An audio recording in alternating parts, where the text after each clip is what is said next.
Bonjour, c'est Mathilde d'Infolab France et bienvenue dans ce nouveau tutoriel. Alors aujourd'hui, nous allons voir comment utiliser Splunk pour faire des recherches parmi des logs tableaux.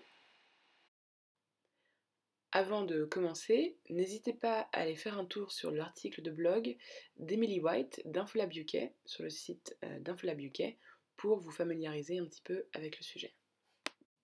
Donc commençons. Ici on peut voir qu'on a déjà réussi à créer un dossier pour envoyer tous nos logs tableau serveur vers notre base de données Splunk.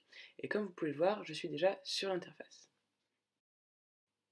Donc dans cette vidéo, on va voir comment faire des recherches parmi les logs tableau serveur qui vous ont été envoyés. Et on va voir 2-3 choses de base que l'on peut faire avec ces logs. Donc comme vous pouvez le voir ici, on est déjà sur notre page de recherche et en allant sur la barre de recherche, on peut déjà commencer à faire des recherches sur les logs de notre serveur. Alors maintenant, imaginons que quelqu'un vienne vous voir et vous demande quand est-ce que mon dashboard a été consulté pour la dernière fois, qui est-ce qui l'a consulté.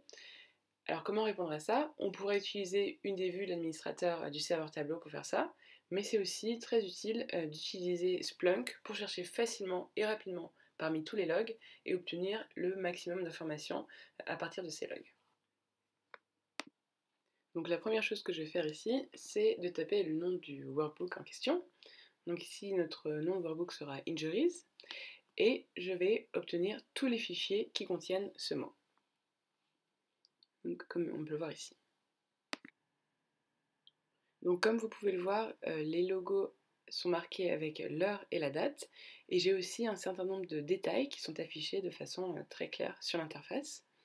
Si je veux avoir plus de détails, si je veux développer un petit peu le niveau d'information, je peux voir tous ces champs différents que Splunk peut sortir et les valeurs qui leur sont associées. Alors ici, on peut voir quelques valeurs intéressantes. Donc, par exemple, on a le v.site qui nous dit sur quel site se trouve le workbook. On a v.user qui nous indique le nom d'utilisateur qui interagissait avec ce workbook. Et on a aussi le v.workbook qui m'indique l'accès, le chemin au workbook injuries. Et si je clique sur un de ces items, je peux les ajouter à ma recherche. Donc maintenant, ma recherche est centrée sur ce workbook en particulier et sur l'accès à ce workbook. Alors je peux aussi rajouter de nouveaux éléments à la recherche.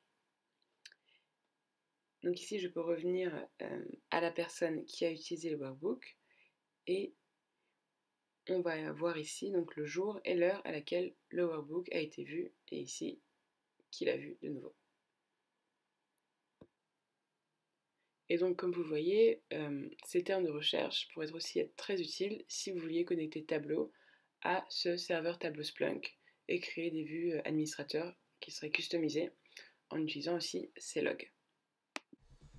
Voilà, ce sera tout pour ce tutoriel aujourd'hui. J'espère qu'il vous a aidé à mieux comprendre comment utiliser la recherche Splunk avec vos logs Tableau Serveur. Comme d'habitude, si vous avez des questions, n'hésitez pas à laisser un commentaire sous la vidéo. A très bientôt!